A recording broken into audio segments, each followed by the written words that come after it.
Welcome back to our ever more eclectic, wild, and precious lives. On today's episode, you'll hear my conversation with the wonderful Shuli, author of Practical Anarchism. We were going to talk about values, but ended up talking about all kinds of stuff and deconstructing the notion of values, or something like that. And cats. Lately, I've been talking about cats with so many folks that by now, I kind of wish I had a cat. Ideally, a cat in a Guanajuato callejon who gets to roam and jump walls and fences. Anyways, for now, I have no cats but 5 puppies. In the long-standing, and by this I mean about 2 months old, tradition of starting the podcast with an animal story, let me tell you about Game's puppies. I'm recording this intro on June 30th, and the puppy are 5 weeks and 2 days old today. As of yesterday, they have become sharks. They've used their little teeth for a while, but their jaws weren't yet strong enough to hurt. As of yesterday, they are. So this is when the fun begins. Nothing like a soft yet razor-sharp puppy to help you forget that the world and its media coverage are having a particularly bonkers flavor these days.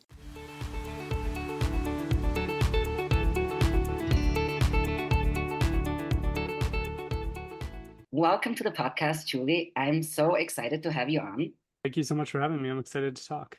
To start us out, would you like to introduce yourself to our listeners in whatever way you'd like? Your human and non-human companions, your pronouns, your writing, whatever you feel like sharing.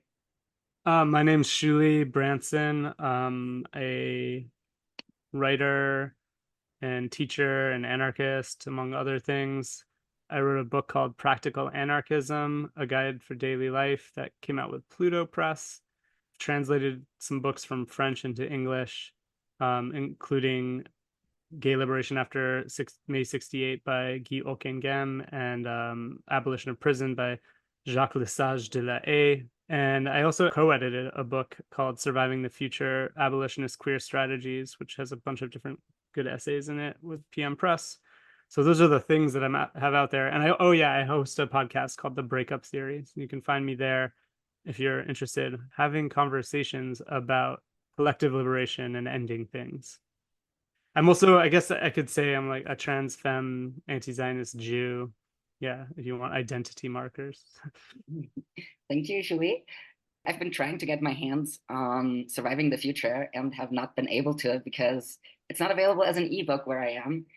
Oh. And I haven't figured out how to order things here without like a quarter of them tends to get lost along the way. So Really? I just like stopped ordering things. If you give me your address, I could try to get the press to send you one. I'll just say that I was on your podcast and you wanted to review it. Oh my God, that would be amazing. Yeah, just give me your address. Thank you so much. Oh yeah, I will. Try to get everyone everything they want. That's really lovely. Thank you. I would love that. All right. The reason I invited you was that a while ago, I thought about personal values, like the values I as an individual hold, and had just read Practical Anarchism and was listening to the Breakup Theory. And one of your early episodes, I don't remember, I think it was the first or the second one, it was inspiring and kind of made something click for me. So I'm really curious to hear your breakup theory and anarchist take on the question of the values we live by. You and I agree that we should break up with the state and the nuclear family, the systems of power. But what about the concept of values? Are our values something to break up too, or should we hold on to them once we have consciously decided on them? Yeah, I think that the way that I kind of deploy anarchism in the book, or try to, is like I guess you could say, a kind of value guidance system, building off of Cindy Milstein's phrase in their book. Oh my God, I'm blanking on the name of their book right now. It's their book on anarchism. Not the latest one, Try Anarchism for Life, but it came out like a decade ago. They talk about anarchism as I think they say a moral compass. Mm-hmm. And I like that. And then also in Fragments from an Anarchist Anthropology, David Graeber distinguishes anarchism from Marxism as an ethic of direct action rather than a kind of theory of revolution. I thought those were interesting ways to kind of connect to an idea of anarchism as a guide for acting in the world in a particular way, where the value, as I understand it, or as I try to think about it, is sort of promoting autonomy for everyone, trying to work against hierarchies of power that's like held over other people. Also thinking about the kind of dance between your own individual autonomy and your responsibility to other people. So like the individual and the kind of collective, the mutuality. But I thought it was a really good way to think about how we engage in relationships because, anarchism is often thought of as something that you're doing in the streets. It's a political thing, but a political revolution or even an economic revolution to me isn't complete without a social revolution. And we've been brought up to internalize all of these hierarchies. So I'm saying we need to work to undo them, like break up with these values. Things like the moralism of hard work, the moralism of like money, whether you have it or you don't have it, things like that. The moralism of relationships, of being in a couple, a married couple with kids or whatever. All these kinds of things. I guess I haven't used the word value. I noticed sometimes when I'm like about to type the word value, I'm like, is that what I mean? Because it makes me think of economics. I'm like, do I want to? I do this the same with like the word interested. I'm like, is interested the right word? Value, God, yes. invest, yeah, investment. Oh my God, yes. Have you read the book, The Metaphors We Live By? The Lakoff and Johnson Yeah. book. Yeah, I haven't read that in like 20 years or Yeah, something, it's been a but long time for me too, but like that just reminded me of it. You're right. I hadn't even thought of values that way. Like that is totally a financial metaphor. yeah, right. And I mean, like Marx has theories of value, right? The labor theory of value, surplus use value. There's other metaphors that I think are really important. Following the Nigerian gender studies philosopher, I guess, or writer, whatever, Professor Oyewumi, she points out how Western thinking is based on sight and vision, and so all of our metaphors about knowledge are have like illuminate. They're always about seeing things and looking at things. Sight imposes a hierarchy on the things that we see. That's why race works so well. That's why gender works so well to classify people with. So And she true. Yeah. she says that kind of passivity of sight allows us to maintain this feeling like we're being objective rather than kind of invested in. So anyway, the value that like I hadn't used that word. And people also make distinctions between like ethics and morality. I don't know. I think we can't have any rigid frameworks because the point for me about anarchism would be to have some kind of flexibility so that you deal with situation by each situation in itself rather than have a pattern that you have to follow all the time. Of course, like you would want to have your own sort of guide for how you engage with things, which to me is like having kindness and respect and openness for people, but also not to the point that you like put yourself in harm's way, right? Because in the world that we live in, people often are kind of incentivized to take advantage of each other and hurt each other. But yeah, so like I don't think of a kind of eternal ethics. So using the kind of Milstein idea of a moral compass, I really like thinking like you're navigating each situation with anarchy on the horizon. I'm using sight and now colonial metaphors, maybe. Thinking about this is where I'm heading because anarchism also isn't something that you ever get to. We never realize it. We never fully realize it. Like a kind of unending process. That is an amazing answer. It's like you look into my brain and told me the answer that I've been looking for and tiptoeing around and not really finding. Well, I'm glad that was helpful. I mean, so like coming into this conversation, we're talking, before we're recording about sort of these values that have been listed out to like think about how you live your life from a therapeutic framework in order to try to, I guess, explicitly name the values that you hold as important and try to match your actions up with that. And that, I mean, my own personal encounter with that, I've had therapists that talk about that in terms of this is a way to kind of make decisions in your life to make it align with your values. I don't know. I've never sat and enumerated them. I've done like the hierarchy of needs before. I've Oh, thought yeah. about like triggers and stuff, but the values, I'm also this person who my whole life I've been like overburdened with a sense of what is right and what is unfair. It's like kind of stuck with me. And I guess I also shy away from these absolutes just because of how I internalize ideas as commands. So when I hear that idea of living according to your value, I see that potentially as an opportunity to constantly find myself failing at living up to something.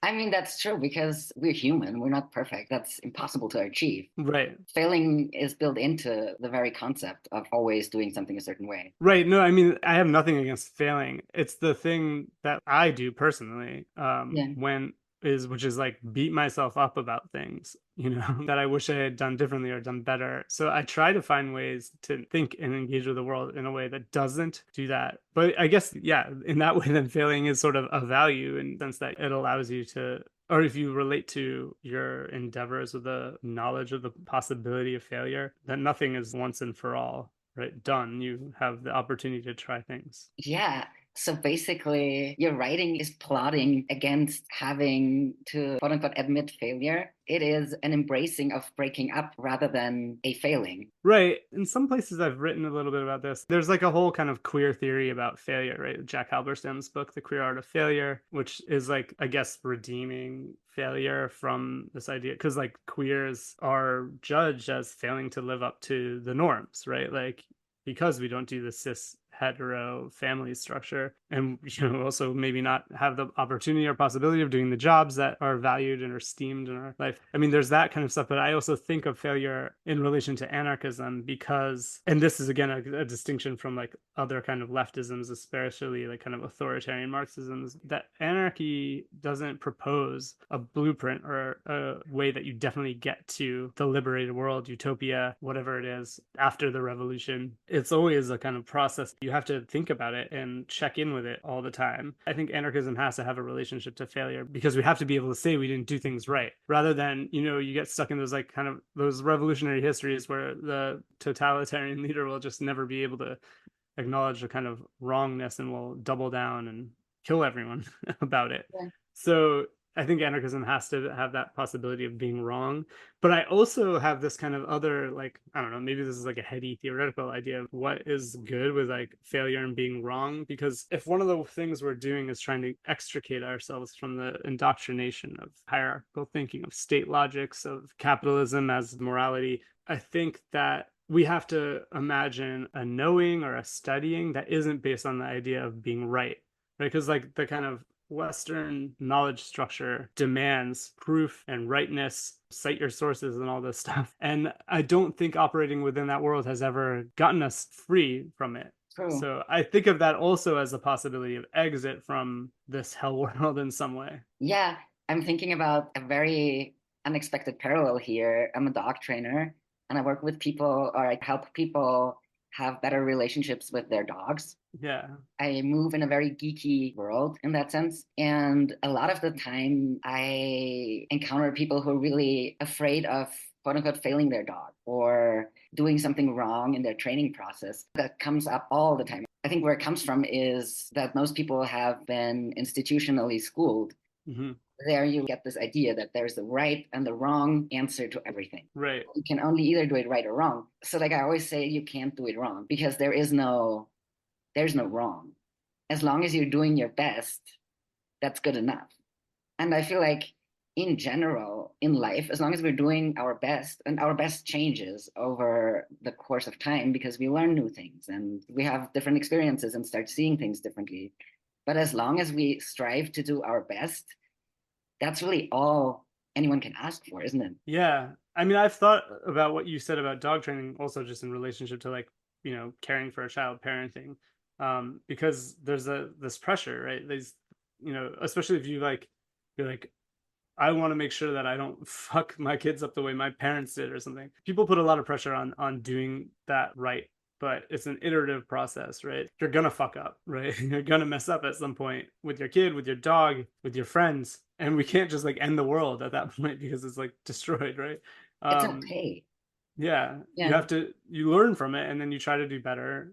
If you keep messing up in the same way, think about why am I doing it this? Why is this thing happening again and again? And try to reorient from there. But yeah, I mean, I'm saying this not like I'm immune to this kind of intense pressure. This is something I live with. I wrote a little essay for Dope magazine about this in relationship to imposter syndrome, too, how we think people know and no one knows. No one knows what they're doing. Yeah. When you take on these roles like the job that you're put into, you really have to assume the position of someone who's knowing, right? This like kind of Lacanian idea of the subject supposed to know. This position itself invests you with that authority. Yeah, I hate that. I keep trying to find ways of like, for example, that teacher-student hierarchy. I hate it. I want Yeah. it to be like a potluck dinner where everyone brings what they have to the table and we share. but I'm still figuring out how to do this. I haven't found a Yeah, good way of this. I was talking about this last week because I mean I do that. I tried to do that too in my classroom. Invite students to collaborate with me on detailing how and what we want to learn. I also try not to grade. I mean, I often institutionally have to give them grades, but I will try to do things differently internally within the semester, or have them grade themselves, Ah, that's good. or sort of tell them you're going to get a good grade in this class as long as you do the things, you know. Yeah. But I've often found that students are really reluctant to take up that role. They want you to tell them what to do. They or like I don't know if they want that, but How old are your students? I'm talking about college students in this instance. And I've talked about this with other teachers who are trying to flip the classroom or whatever, however you want to call it. Or, you know, I think about it as kind of trying to counteract the authority of my position as a professor because I go in there Yeah. with like a PhD and the air of expertise, but I wanted to be like, no, we learn together, we study together, we Yeah. co-learn, nothing is done on your own. But yeah, they often want me to just tell them, you know, what it is they want. Sometimes they want grades because they don't know how to like understand their own work without being assigned this grade. I find that frustrating. That's kind of sad. Yeah. Yeah. I mean, you know, I'm also a nerd, and the other thing I have to get over all the time when I'm teaching is like this idea that everyone wants to like learn things the way I did, you know? And often people are in these education systems mostly because they have to be there or feel like they have to be there. So you can't expect everyone to take everything up with like enthusiasm when that's the structure that they're living in. Yeah. I mean, yeah, the problem here is that they shouldn't be forced to be anywhere. But Right. yeah. Right. I mean, I do say like as long as you're here and you're either like taking on debt for this or your parents are paying for it, I guess that maybe that doesn't matter. Like maybe we should do something with our time, you know, but sometimes I don't know. You can't force people to be interested. And so at that point I'm also like, okay, cool. But this is another thing in terms of like what I was talking about earlier. Like I have to struggle with my own authoritarian impulses to like make them do the bare minimum, right? To make them engage in some way. Or like I think of it like as this like just like have the respect for the other people who are showing up doing the work and me, we're all here, which can make me feel righteous about it. But at some point I'm like, that sucks. Relating to my students with that kind of adversarial perspective makes me feel bad all Yeah. the time. And I don't want to do that. I don't want to think about them that way.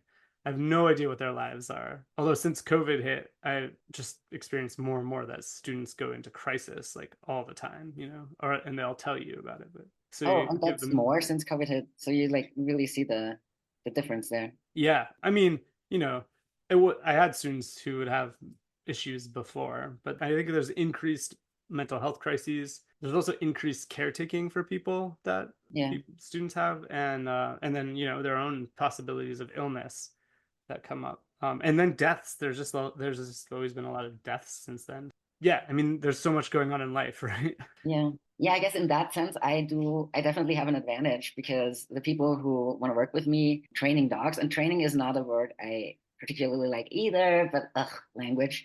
What would you use? I see them as our companions. We need to help them make sense of the human world because that's where they live. And it's a Hmm. world built for humans and for dogs. But I feel like the word training also implies this hierarchy. And I don't Hmm. feel like that there is a hierarchy, they're just a different species.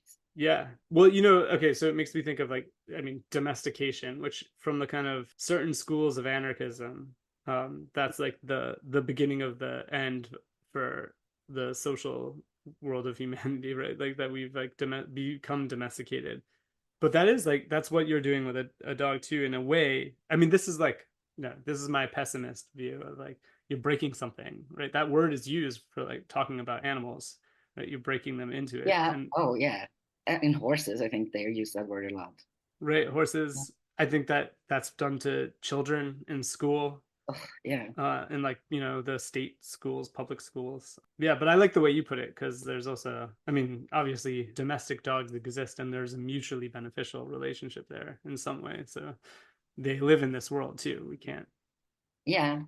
And like usually people know my who take my classes know my take on it. So I usually get people who are really enthusiastic about it. So they are into the nerdiness that probably the college students don't always bring to the table if they're forced to be there in some way. Right, So totally. that is very satisfying. Yeah, it's Yeah. self-selecting. Yeah. Well, good. I'm glad that you the people that you work with want to be there. Yeah, and I feel like one way of that I'm always trying to also break down that hierarchy between teacher and students. We're off topic now, but doesn't matter. Is that I try to show up in a vulnerable way and share things that go beyond the context of the class and invite them to be that too and kind of try and make sure they know that this is a safe space. Yeah, I think that, I don't know how much of a difference it makes, but I'm just hoping it makes a small difference for someone every once in a while. yeah. I mean, we're sort of like trained to think also that like the professional attitude is one that's completely impersonal. And I am proudly unprofessional. yeah, right. I mean, there's like, I think about this is another thing I grapple with in terms of in being in the classroom for my paycheck, because the typical way that you're sort of trained to relate to students is to kind of keep your personal life separate, and I do want some kind of separation and Oh privacy yeah. obviously too, but like like having a bad day, I think that that's like okay to name. Again, this is like the kind of iterative process. I've gotten very upset at myself if I have a bad day in class. I'm like, there's the whole semester I messed it up, but it's like actually we have a bunch of different days, and so like naming it, if I'm like I'm having a bad day, I'm not feeling good, whatever. I think that kind of transparency is good and helpful. I agree. And I think it also gives them permission to have bad days as well. Yeah, Yeah. right. I know. Just be like, and take care of yourself while what you need. It's funny because like, oh God, I don't know. This may be too off topic. This semester, I'm like struggling with actually last semester and this semester struggling with students coming to class. But I don't take attendance and I don't enforce it.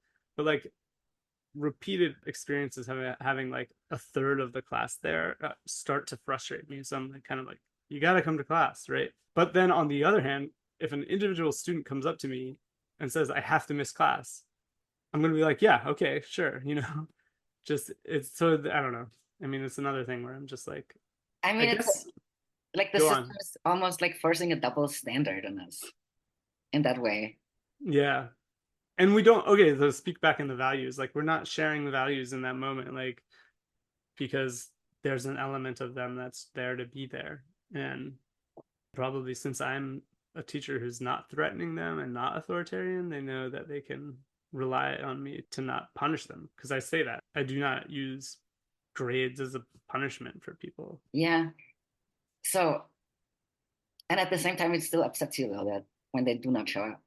Not individually, but if like a critical mass of students is Yeah. absent on one day, I'm just like, this sucks. Like we have a 15 student class and I have like 5 people here. Like, what is Yeah. going on? I mean, sometimes it's like everyone has a stomach bug in the dorm or whatever. I'm like, I mean, that cool. makes sense. Yeah, stay home. I don't want I don't that, want the but stomach bug. Keep it to yeah. yourselves.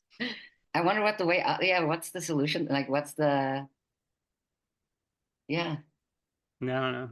that's tricky. Again, it's like you gotta, I mean, I, so, okay, going back again to the framework of our discussion, like I am committed in a way. So this is maybe some kind of rigidity to like not do these arbitrary enforcements. And I find myself sometimes going towards that.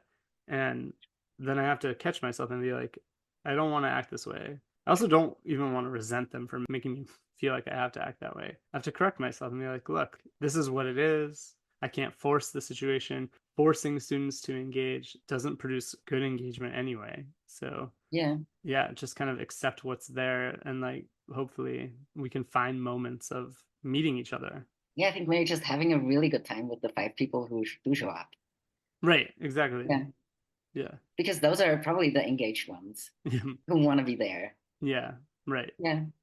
Yeah. Rather than, yeah, maybe it is about shifting the focus from the ones who didn't come to the ones who did. Yeah. But yeah, it's just like the point I was trying to make is I do want to commit to this idea of not acting in a specific way. So that's a quote unquote value, right? Yeah. Yeah. But so like, in the framework that I was using before as a kind of anarchism as a guidance system or something like that would be, okay, this is a moment where I do embody authority. How can I, when I'm inhabiting that space, counter that authority? Yeah. And when do I find myself engaging in that authority? I've used the example in the book too about like saying no to a kid, and it's like completely arbitrary. I mean, this is probably also how a dog experiences no, you can't Yeah. do that. It's like, where is this coming from? I have no idea. And then, Yeah, and it if doesn't make you, any sense. Yeah. yeah, they can't make sense of it. And then if you investigate your own reasons for saying no, is often, okay, these are three different contexts, so it's not the same. With a child, it's often your own comfort or like patience or whatever. With students, it's usually for me imposing the system that I'm trying to counteract. So I don't want to do that. What do you think with dogs? Like, how do you not just be arbitrary with them? Well, there are certain boundaries we need to set with dogs because they live in this human world. For example, well, I won't let you step into the highway, right? Because you're going to Yeah, be hit by a car. So my goal for my own dogs and for my students' dogs is always to maximize their freedom in any way I can. For example, so I want a strong recall on my dog because then I get to have them off leash. yeah, And I I've see. got them off leash in Mexico City. But the reason I can do that is that I've taught them to stop at the curb before crossing the street, for example. And of course, there's always a risk, but for me, the benefits of that freedom outweigh the risks because I'm, of course, projecting my own personality onto my dogs. I don't know, we Right. can ask them, right? We don't know. And Yeah, for my human students, I encourage them to find their own level of comfort because in the end, I don't live with their dog. I don't live their life. right. I want them to explore what they're comfortable with, what feels right for them and their dog, and then take steps that get them closer to that kind of relationship. Yeah, it made me think when you were saying that. Another thing that I talk about a little bit in the Practical Anarchism book is the importance of boundaries. Because you're saying, that the no for a dog is like teaching them how to work within the human world, but it's imposing a sort of boundary but boundaries in themselves aren't necessarily bad. Like we need to have them in our relationships so we don't like bleed into each other and kind of project all over each other. So this is an instance where you're saying that this boundary actually enables freedom for the dog, that Yeah. like knowing, I mean, it's also like knowing the world that you're living in, right? Like that's how you're framing it, and that's true for like children too. You're like, this thing is not safe. Yeah. But knowing what's not safe allows you to be in all these other spaces. Yeah. And at the same time, it's also a personal judgment. Like, not many people would let their dog run off leash in Mexico City. Right. And there is also like, there is no, I don't think there is a right answer for things like that. And like, No. oh yeah, and like here I see so many kids on leashes in Mexico City. It's very fascinating to me. Oh gosh. Yeah. I don't know if Yeah. that's a thing in New York too, or if that's a I haven't huge. seen that in a while, but I've definitely seen it before. I'm always like, that's very like I don't know. I don't know what to make of it. Yeah. Interesting. I, as a cat person, I always think it's kind of funny when I see people like in the park with their cat on a leash because like letting a cat out, which also made me, I'm like, I gotta ask you what your thoughts are on indoor versus outdoor cats. But yeah, kids on a leash, I don't know. The visual of that is bad to me. Yeah. But on the other hand, with dogs, like this brings up another point that we can maybe get into is like I've cared for friends' dogs who are traumatized dogs that don't interact well with other dogs that need to be on leash because of that, because they have aggression towards other dogs. But then I've had the experience with people who have their dogs off leash, who that they don't have any control. The dogs will run up and get in the face of these dogs that have trauma experience, and that's really upsetting because Agreed. if Yeah. your traumatized dog lashes out at another dog, it could be put to sleep, right? Because it's a threat. Yeah. Um, And also like I'm ruining the day of the other person who's like, if my dog rushes up to you and you just for like maybe you're just scared of dogs. That's totally yeah, I'm ruining your walk. I feel like so that's why again, for example, I want the recall. Like no, my dogs don't get to rush up on like to a leashed dog. yeah, Because I feel like the freedom ends where this dog's and this person's personal bubble begins. yeah, right. Yeah. That's a good way of putting it. And then I'm just thinking also just that so many of us bear these histories of trauma, which I think, like we can idealize ways to relate with each other, but like the fact of the matter is that a lot of us have been harmed and then enact harms on each other too. So like being aware of that we live in this world, right? This world where it's still, the structure is harmful and we're still exposed to harm like all the time. That modifies the way we behave, it modifies the way we're able to behave. A lot of like relating to people, I think, is sort of trying to like make space for them in their own shit, and not jump into it, not put things on them, and not activate your own in response. Yeah. Yeah, and it continues being hard. Yeah. It's hard. Like I feel like sometimes I'm surprised that we're able to communicate at all. Yeah. I Because I feel mean, like everyone has so much shit going on that this is quite impressive. yeah. I mean, I don't know. I don't know what people do. Sometimes I'm like, oh, no, the normal way to relate isn't actually deep and connected. I don't know. Maybe that's not true. I feel like the relating to people or how deeply we relate to them really depends on the context. Right. I really value profound and meaningful friendships. Like I can't like activity buddies don't do anything for me Right. because I'm an introvert in the sense that being around other people drains rather than recharges me. I don't want to just be around them and stay on the surface because then I'd rather be out hiking or take a nap. Yeah. I mean, I'm trying to learn this for myself too, because I think I being with people drains me, but I also am like social in this way and Yeah, like crave connection, and so I put myself in situations often that I end up getting totally worn out from, or just even like teaching is like, like exhausting. Yeah, I mean, it's like a constant, for me it's like I'm constantly negotiating this thing, but like being wanting to be alone and wanting to connect, and always being like, when I'm in one situation, being like, oh, it'd be so great to actually be home, by yeah, myself. And then when I'm home, I'm like, oh, why don't I have anything to do with anyone today? The neighbors thing too, I don't know, like it would be cool if we had more meaningful relationships with neighbors, but it's also set up in this world where you're like anonymized, and we're like taught to kind of fear our neighbors, or like, yeah, the polite respect of just. part of that is because we don't choose our neighbors, right? Right. If we chose them, we would have a more meaningful relationship with them. Right. But because we didn't choose them, it's like a weird fear. Yeah. You live next door to them and you're locked into your rental contract. So if they turn out to be a psychopath, there's nowhere to go. Right. There's also that kind of, if you're in an apartment building, especially, you like want to have your private space and not invade other people's private space, but you share a bunch of space with people, like getting to and from it. And so Yeah, being aware of that, I think, is helpful. I think the other thing probably is just that this is the experience of my life, is that I've almost never lived anywhere for much longer than a year.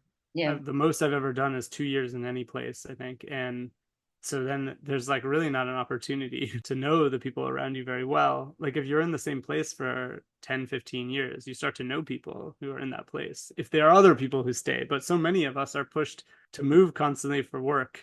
that's such a good point for all kinds of reasons. Only in my childhood did I stay in one place for a longer period of time. And that was a place I couldn't wait to get out of because it was a tiny rural town. Yeah. You have a really nice quote about that in your book that I think I actually wrote down. Let me see if I can quickly find it. Yeah. I have like 8 pages of notes on practical anarchism. Oh. Cool. I'm glad you liked it and it's generative for you. Yeah. There's freedom in leaving behind relationships, not even always acrimoniously. Maybe they worked for a time. Maybe they reached a limit. Maybe they were situational. I had these friends as a child because there were not many other options for a kid who didn't have freedom of movement. Right.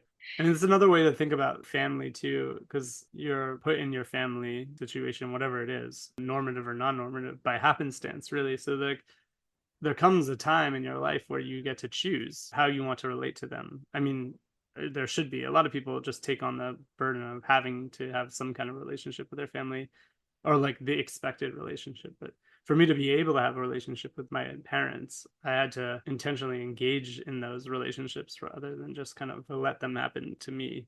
And growing up felt like so claustrophobic because at that point I had no choice of where I was. I was trapped in a house. Yeah. Like, yeah. Yeah, very much relate to that. That is something that I see around me a lot where people feel because Mexico is more traditional in that sense than the US or Austria. People really feel obligated to have a relationship with their parents, even if it's clearly not a Yeah. good one. I have this friend who just started on university, so super young. Ideally, should be getting to explore the world, the life, whatever, you know? Hmm. But he lives with his mom, and his mom is diabetic and on the decline. He is her primary caregiver. Yeah. Yeah. He works, he studies, he takes care of his mom. That's it. It makes me sad, and at the same time, I understand because there's nowhere else for his mom to go. There Right. is nowhere else to go. His mom doesn't have a pension or like another security net. His Yeah. siblings have left. Right. Yeah.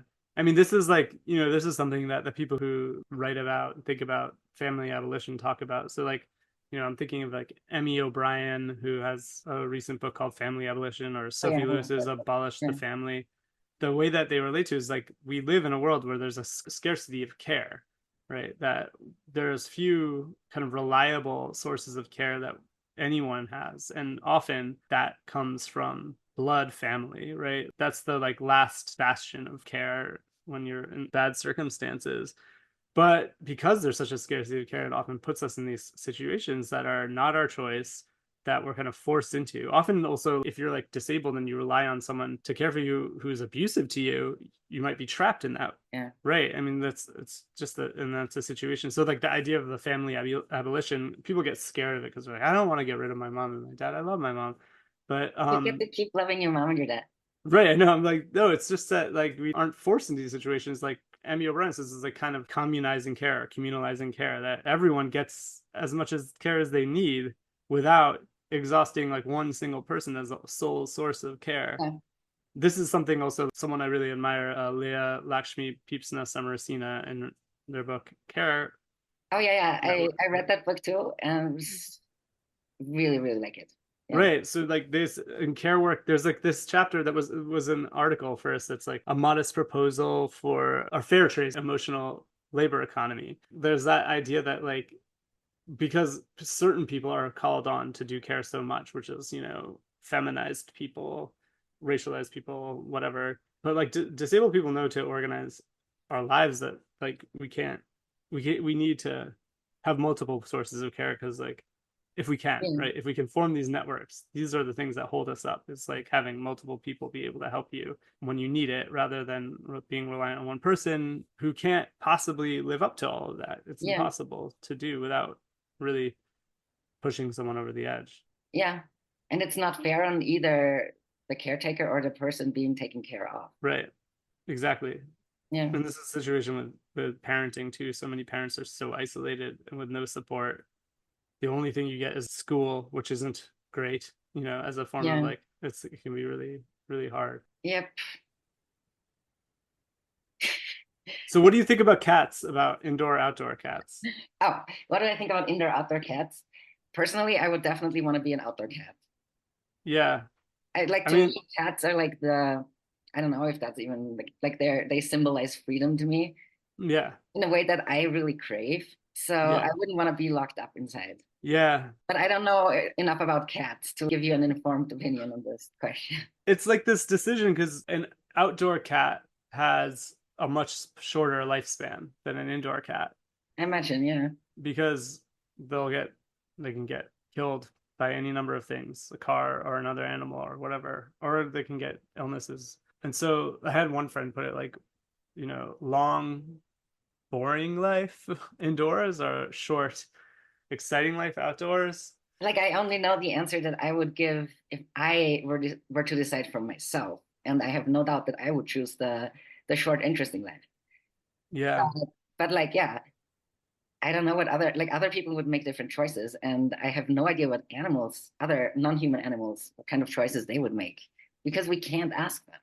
Yeah. I mean, it's funny with cats in particular, because like, as they symbolize freedom. Like when you let a cat outside, they like usually turn right around and like want to come back in. Oh, They really? mostly they mostly don't like a closed door, right? Like, so I've had experiences with cats I had that were, indoor, outdoor, of like just constantly having to like let them out, let them in, let them out. Like you sit down and they're like, all right, ready to go back in. But the point is that they don't want the door, but you have Oh, to if it's like winter or whatever, you can't like leave the door open. So yeah, there's that interesting thing of they're not trying necessarily to go away forever. Oh, yes. I love that. Yeah, the current cats that I'm not living with cats right now, but my partner has the cats that I used to live with them. They're indoor cats, and I don't know, like they're city cats too. It's different. Like if you're in a building, I think. Yeah. The other thing that, like you were saying, cats symbolizing freedom. Sophie Lewis put it to me once. They're like this decadent, luxurious pleasure of like a cat, like sitting in your house, just so comfortable, like in a sunspot, lasciviously enjoying their own body. Like it's that's sort of like a thing that I think cats bring. They're just there, like in this sense of enjoyment that it seems to be in a way that a cat just like lies there. And also they very much are their own persons. I feel that actually in contrast to dogs, and maybe that's a prejudice. I am not enough of a cat person to know, but I feel like cats come to you Yeah, when they're ready. yeah, you gotta let a cat come to you. But you know, cats are also needy. One of the cats that I have a relationship with now, Emma, she's like bossy and needy. She's like, I need a lap to sit in right now, and I need to Oh. not be bothered though. And cats can get anxious and stuff too. It's different than dogs because they're not completely reliant on you for everything they need. You can get some cat autonomy, self-reliance, or whatever, or at least a cat that's doing all right health-wise. Yeah, I like that idea that they don't like the door. Yeah, Yeah, I don't like the door either, or the lock on the door, right? I want to be able to come and go as I please. yeah, And then I can choose to stay. I have this idea that everything I give, I want to give freely, and everything I receive, I want to receive freely, yeah. or not at all. Right. Another thing to think about that too is this is some like thinking about for me anarchism and time. We have so much emphasis put on eternal things and like thinking about a choice that you make. There's so much pressure to imagine that every choice you make would be like that we'll always commit to it, that it's once and for all. Like marriage is the epitome of that. Also, like sometimes the way people talk about choosing jobs, that you commit to a career path or whatever. It really is not like that. No, experientially, this is Even in the current system, it is not like that. right. It's experientially not true. Yeah. Yeah, I like that idea of every day you make the choice to come or go. The cat maybe epitomizes that in a way. Like you can always opt out of something you've already decided. You might not do that without hurting people. You should be thoughtful about stuff like that because we do have accountability to others. But yeah, no choice should be forever. Yeah, and I feel like also the most meaningful relationships are ones that I'm choosing every day, Yeah, not ones that I'm locked into it. And we will hurt people over the course of our lives. That's also part of being human. I don't think there's a way to go through the world without doing that. I used to think there was. no, yeah. 10 years ago, I still thought that, and I was aspiring to it. At some point, I just realized the only way to not hurt anyone is to stay locked up Yeah, under a bell jar and not connect to others. right. Otherwise, you are going to hurt people, and people are going to hurt you. Yeah, That doesn't mean we shouldn't connect to them. right. No, totally. I mean, that's a risk, right? Yeah. Even if you don't bear trauma that comes out in ways that cause harmful behavior, even if you're just like totally function really well in this world. Are there people like that? I don't know, but I'm just imagining you would still hurt someone. A relationship is giving over some of your autonomy to wanting something from the other person, whatever it could be. It's like friendship, time, whatever it is. And when you rely on someone to provide a need for you, they can let you down. Not even because they want to. Someone has their own limitations. That's the thing you have to navigate in relationships a lot. If your needs don't align, right? Like I really need comfort and support right now, but my friend or my partner or whatever is like also having a crisis and can't give it to me, or right, they're busy with whatever. That has nothing to do with me. Those are also hurts. They're not because you messed up. But choosing to leave someone is a hurt, but you shouldn't be obligated to stay to avoid hurting someone because that would just destroy both of you. Yeah, and also, for example, if I want to leave, the other person deserves someone who wants to stay. Totally. They deserve someone who wants to stay, not someone who stays out of obligation. Right. In that situation, that is again stripping away certain systems. The friend I mentioned, that is harder because if this person is solely dependent on you, Yeah. that's a really difficult situation to be in. No, yeah. I mean, that person doesn't have choice. Yeah. Unless they had money to pay for care. Yeah, and they don't have that. Yeah. That is the system that is at fault here. that allows such situations to arise in the first place. Most of us are trapped in that just by having to work, right?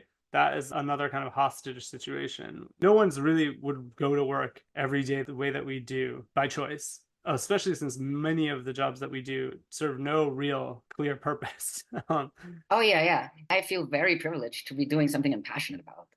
Yeah. Something that I can say if nobody paid me because I didn't need money, because we had gotten rid of money, I would still be doing it. Right. Yeah. I mean, you might be doing it differently though if you weren't forced to do it to pay your bills. Yeah.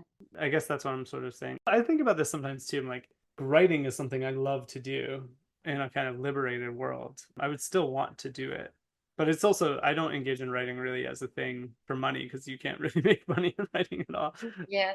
I like teaching, but it is really for a paycheck, and I would do things totally differently without being forced to. I'd write more teaching. I would still want to engage with people in like studying together.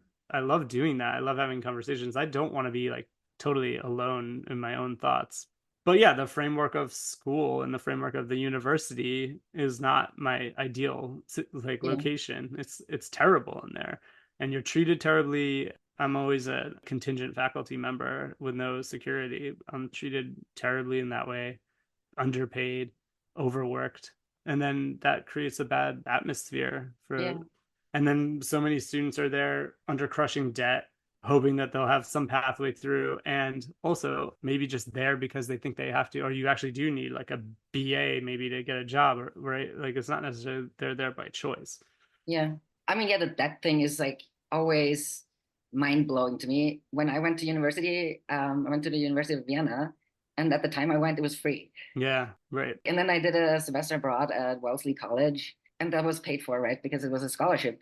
It was like, I think $45,000 a semester. Yeah. That is crazy. Yeah. Coming from that Austrian background, that is ridiculous. The people here take on loans, so you're saddled with debt for your whole life. You're just becoming yourself and you're already in debt. That's not fair. No, it's terrible. It's a terrible system that they created over the last 50 years or whatever. Yeah, and that locks you into becoming part of the machinery. Yeah, you have to work.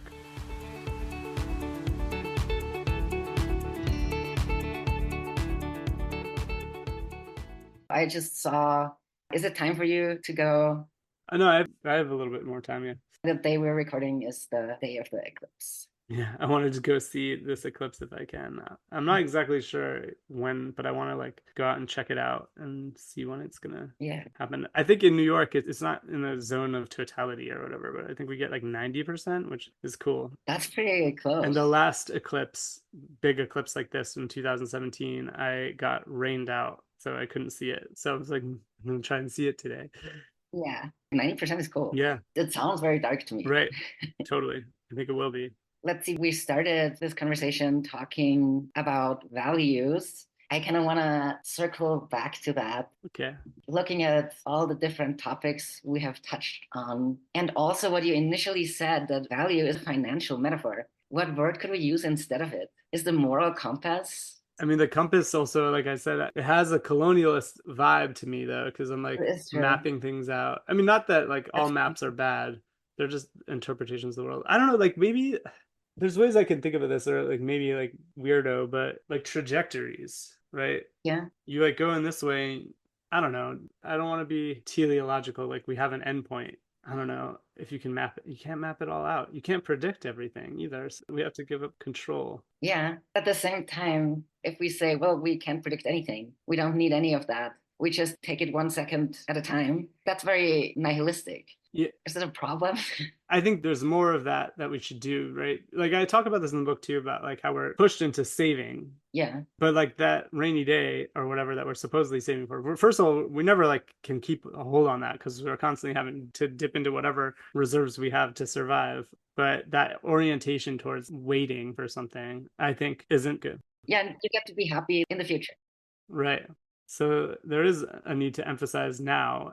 The nihilism that I like is saying like now, you act now in the moment, in the experience of action as a kind of pleasure and fulfillment. You need to do that. We need to be able to act now. The other thing I was thinking about though is like, okay, so I was gonna say like intentions, like we want to like go in this direction, but the thing that I always get stuck on, or not stuck on, but I think that is one of the irresolvable facts of relating to people is that you can have an intention and act in a way towards that intention, and it can affect someone in a way that's totally unrelated to your intention, maybe even opposite to it. That's true. Yeah. And when we talk about like trying to be accountable for our actions, you have to be accountable to that person. I mean, you don't have to, but that person will want you to be accountable to their what they felt. The impact of that, not to your intention. Right. You can insist all you want. I didn't mean to do that to someone, but that doesn't take care of their feeling in any way. Yeah. So there's a potential of a misalignment of intention and consequence. Causality itself is not something I'm stuck on. I don't know how we like yeah, how do we what do we uh what do we do? Yeah. How do we need something that is kind of like quote unquote values, is not called values because values is a shitty metaphor, is also not a compass because that's also not the best of metaphors, even though that's a nice image. Yeah. Or do we not need that at all? Who are we if we don't need that at all? On the other hand, I constantly change. I'm definitely not the person I was as a kid. I'm not the person I was 20 years ago. I'm not the person I was 10 years ago. I think I'm mostly still the person I was yesterday. Yeah. And I'll probably be kind of like that tomorrow, but I can't tell you about 10 years from now. Right. And that's a good thing. I mean, I think Yeah. like to be able to change that way. Yeah, I don't know how to talk about it, but to me, it's always like holding these two things together, which is your autonomy and your sort of responsibility to others. That is like, oh, that's a guide. A guide is maybe a good term. Yeah. The other metaphor that I really like that I use for anarchism is thinking about guests and hosts. I want to be both a good hostess to people Yeah. and a good guest. I love welcoming people into temporary spaces that I can create. Yes.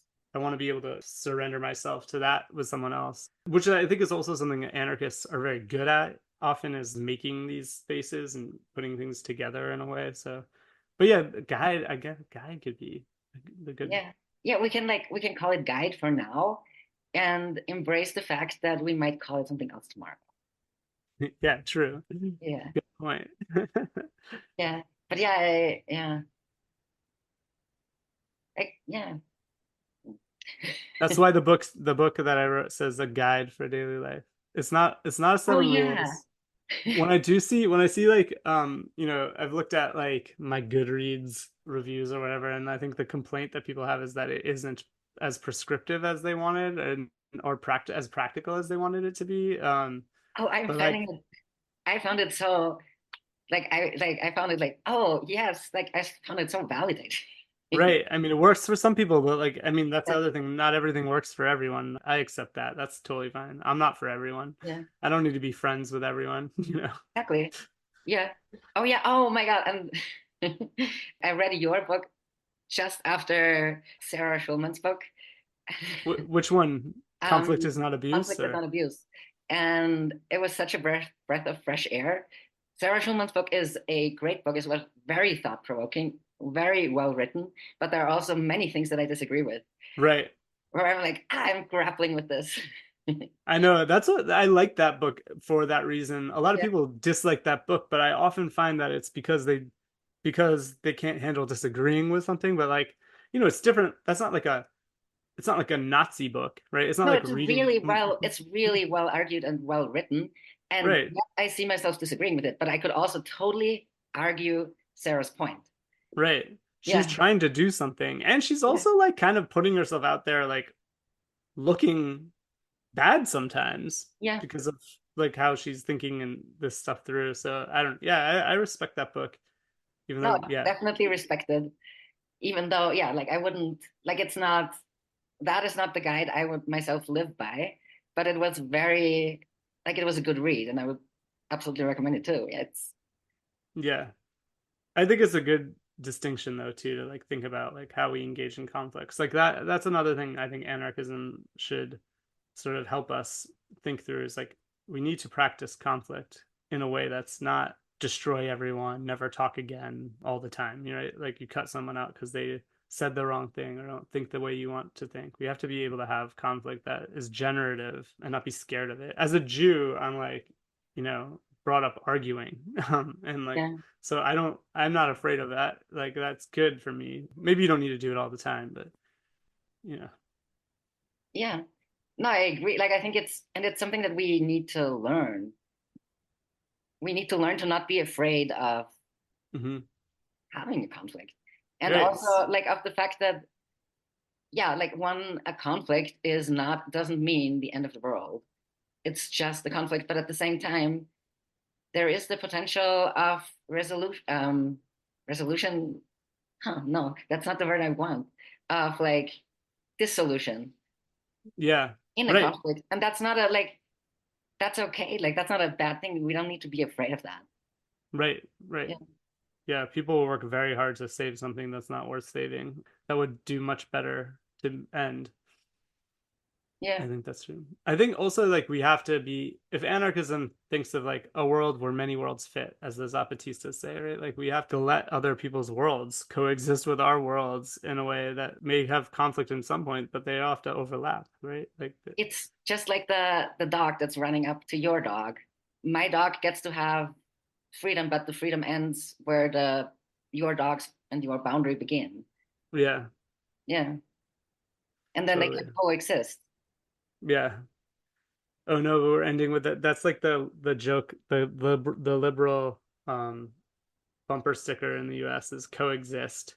Oh, And it's really? like all these different religious symbols. And it's like, yeah, it's this Oh, kind of liberal ideal of like we all coexist, which is, I mean, I just said it too. I'm like, it's so funny. There's something in there. yeah. Yeah, but once it gets turned into a bumper sticker, it's time to reframe it or something usually.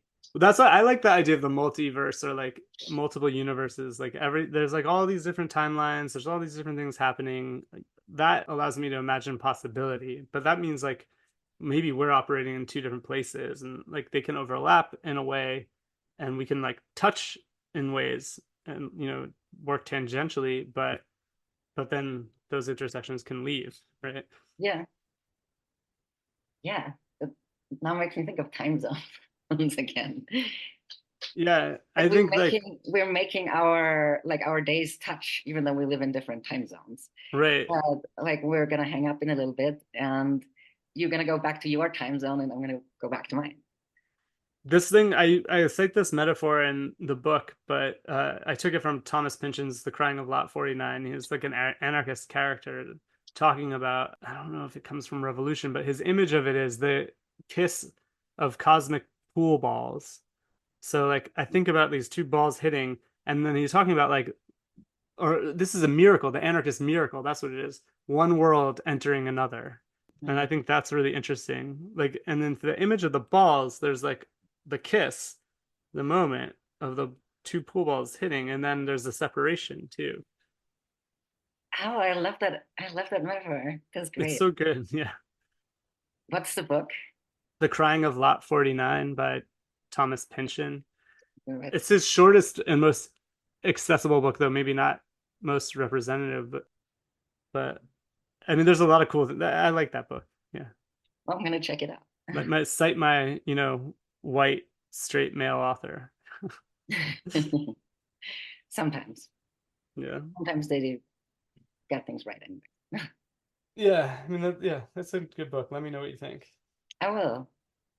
Well, but for now, I'll let you go. Yeah, thanks for talking to me. Thanks for inviting me to talk. Thank you for coming on. That was a great conversation with lots of unexpected twists and turns. I really enjoyed it. Me too. If our listeners would like to find you on the internet, if you want to be found, where Yeah, can they do so? I'm on Instagram at Shuli Branson, ShuliBranson. I have a Twitter, SJ Branson1. I also have a Patreon, which helps support me in the work that I'm doing, especially like with the podcast that I'm making. So that's patreon.com/the breakup theory, all one word. And that podcast is out there. You can find it anywhere you get podcasts, the breakup theory. I also have like a website, sjbranson.com, and you can, it's not, I haven't updated in a long time, but you can contact me through that. I love to hear from people. So feel welcome to reach out to me. Yeah, seems sufficient. Thank you very much. I'll put all those in the show notes. Great. Thank you. Well, thanks for coming on again and have a lovely eclipse. Yeah. Have a good rest of your day too. You too. Thanks.